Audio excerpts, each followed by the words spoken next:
State of the Nation. Ilang minuto na lang, 2026 na. Buong pwersang tinututukan ng GMA Integrated News ang iba't ibang sitwasyon kaugnay sa salubong 2026, kabilang ang mga ilang nasa ospital na tutugon sa mga pinangangambahang mapuputukan. Pati na ang mga sasalubong sa bagong taon sa Baguio City at Boracay.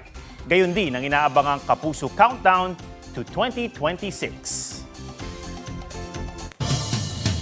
Naka-alerto ang mga pangunahing ospital sa posible pang mabiktima ng paputok ngayong hating gabi. Kani-kanina lamang may isinugod sa East Avenue Medical Center dahil sa boga.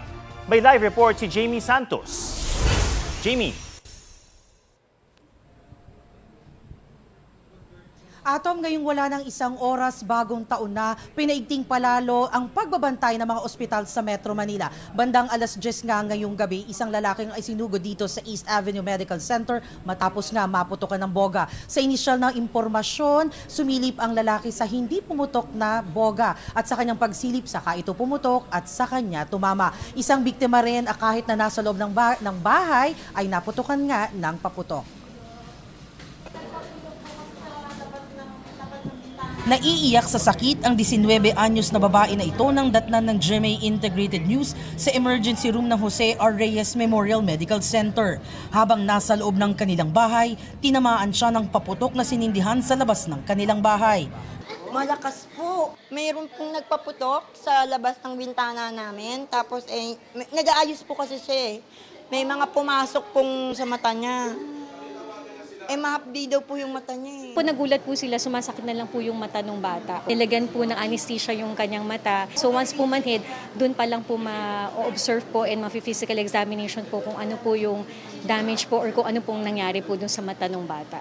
Hindi bababa sa 16 ang naitalang firecracker-related injuries sa ospital simula noong December 21, karamihan mga menor de edad.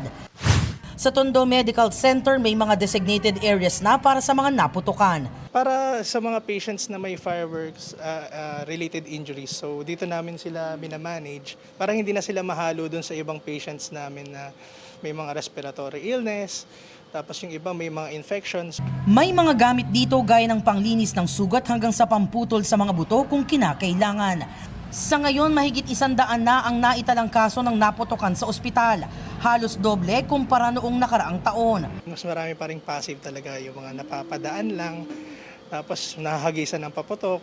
2 rito ang naka-admit, kabilang ang 19 anyos na lalaki na sabugan sa paa dahil sa plapla. Paputok na kingkong naman ang nakadali sa isang 13 gulang na lalaki. Sa East Ave Medical Center, base sa ligtas Christmas tally, 6 na ang naitalang firecracker-related injuries simula noong December 21. May isang insidente rin ng ligaw na bala na patuloy pang biniberipika. Ayon sa ospital, mas mababa ang bilang ng kaso ngayong taon. Pero naka-standby ang emergency room at trauma teams dahil sa pinangangambahang pagdami ng pasyente pagtapos ng hating gabi. Paalala natin parati kung sana pwedeng hindi na sila gumamit ng paputok sa pag-celebrate ng New Year. Kung sakali man din na iinom sila ng alak, wag na po sila magmaneho ng motor or ng kotse. And yun sa mga kinakain at iniinom natin, always in moderation. Atom, nananatiling handa ang mga ospital para tiyaking may agarang tulong sa oras ng pangangailangan. Mula rito sa East Avenue Medical Center, bumabati kami ng isang masaya at ligtas na Happy New Year, Atom. Happy New Year at maraming salamat, Jamie Santos. Beach party at engrandeng fireworks display ang inaabangan ng mga dumayo sa Boracay para doon sa lubungin ng 2026. May live report si Kim Salinas ng GMA Regional TV. Kim. Atom, makukulay, magical at world-class na fireworks display. Ito ang kinasasabikan ng mga turista dito sa isla ng Boracay ilang minuto bago ang New Year's countdown. Madaling araw pa lang pumatak na ang ulan sa Malayaklan. Pero hindi ito naging hadlang sa pagsidatingan ng mga turista sa Katiklan Jetty Port para makatawid sa isla ng Boracay kung saan sila magbabagong taon. Sa entrance pa lang ng port, mahigpit nang iniinspeksyon ang mga gamit at maleta ng inbound passengers. May ilang turista na first time raw magdiwang ng bagong taon sa isla. Trip nila mag-Boracay kasi sa nightlife about sa tas yung epic celebration ng New Year's Eve sa Boracay. So we joined them. Ang iba naman, ilang beses nang nagbagong taon sa isla gaya ni na Dave. We've been in Tagaytay, in Baguio, pero the best kasi dito sa sa Boracay. Mas closer sa nature, sa beach, tapos less yung toxic, hindi siya traffic.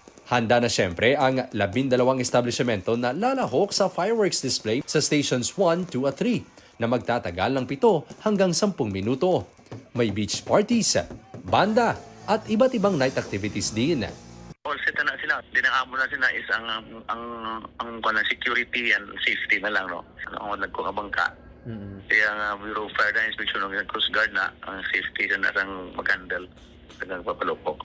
Habang naghihintay ng New Year's Eve, ini-enjoy muna ng mga turista ang picture-taking sa ilang tourist spots sa isla, gaya ng Willis Rock.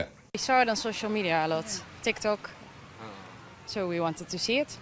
It's beautiful, lovely people, the view is stunning, good food.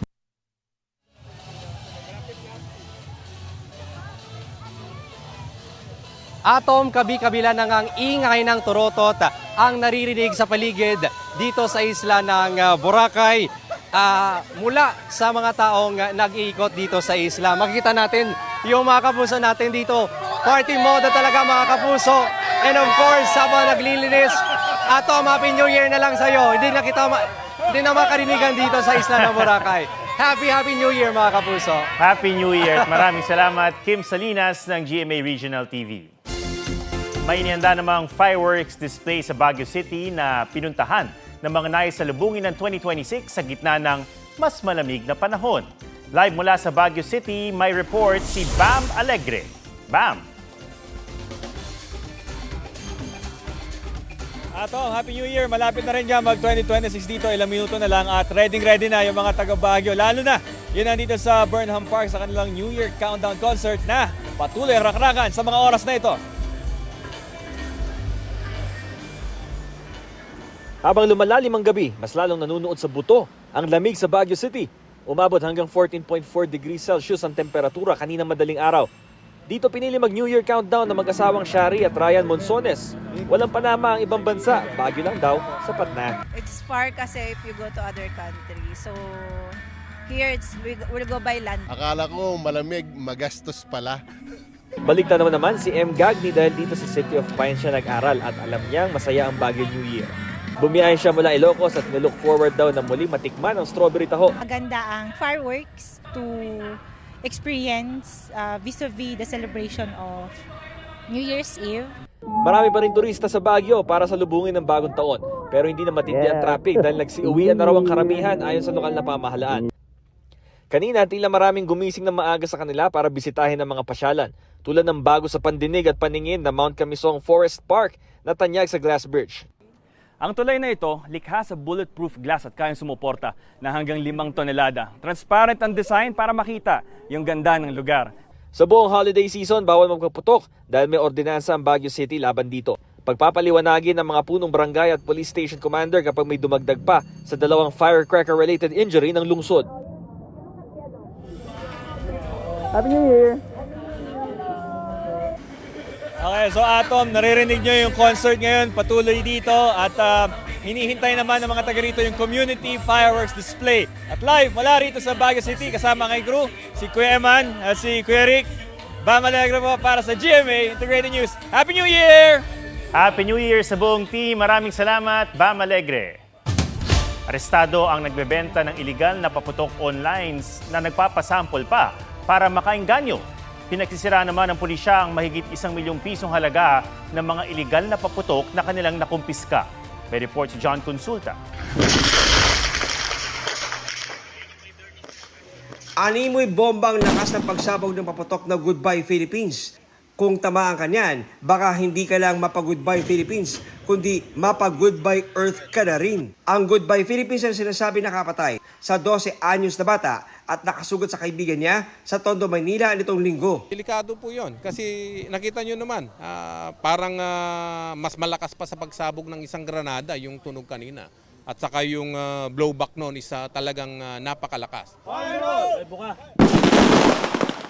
Kabilang ang Goodbye Philippines sa mahigit 1.4 million pesos na iligal na paputok na kinumpiska, pinasabog at sinira ng NCR Police Office. Winasak din ng mga pulis ang mga nasa Bataboga na isa sa pangunahing sanhi ng firecracker-related injuries taon-taon. Inoperate din ng mga otoridad ang pagbebenta online ng bawal na paputok. Tulad ng paputok na ito na idinemo pa sa video ang lakas. Ayon sa pulisya, grupo ng online seller ang nasa likod niyan. Isa sa binibenta nilang paputok ay mas matindi pa raw sa illegal ding 5-star. 50 times yung size ng 5-star. Ganun kalaki itong paputok na ito. Sa operasyon ng Calabarzon Police,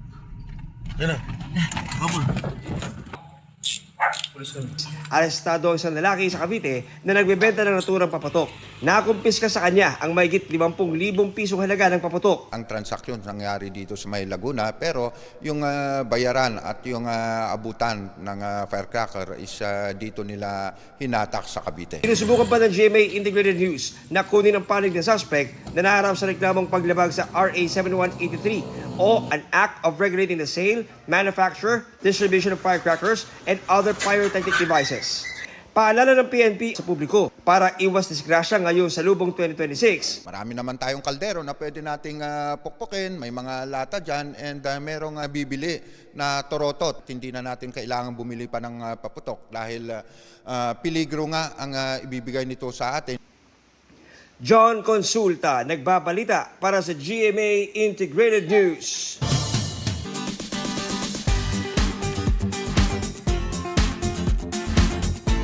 Ending 2025 with lots of surprises, ang isang angkan mula sa San Luis Aurora. Lot titles o titulo sa lupa ba naman kasi ang natanggap nilang regalo nitong Pasko?